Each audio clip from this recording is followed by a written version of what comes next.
Hello guys, இன்னைக்கு என்ன video போடும்போது ஏன்டா சார்ட்டை கையில் வச்சுட்டுன்னு கேட்பீங்க. எதுக்குன்னா எங்கள் ஸ்கூலில் ஒரு ப்ராஜெக்ட் இருக்குது கைஸ்.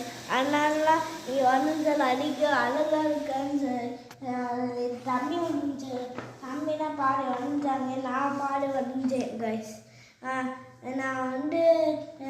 எங்கள் சயின்ஸ் மேம் இதை கொண்டு போக சொன்னாங்க, ஃப்ரூட்ஸ் கறி வாங்க கைஸ். Bye guys.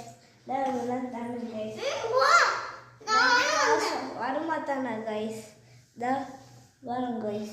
எல்லாமே இருக்கு கைஸ். பப்பா என்னடா பப்பா எப்படியா இருக்கும்னு கேட்குறீங்க. சப்போஸ்லாம் அப்போதான் எங்கள் அம்மா போட்டிருக்காங்க கைஸ். கைஸ் இங்கே பாருங்க கைஸ். அழகாக இருந்தால் எல்லாம் லைக் பண்ணி விட்டுங்க. 100 லைக்கு. அதனால நம்ம 100 லைக் வச்சாதான் மீன் வாங்க முடியும் கைஸ். Bye guys. சரி.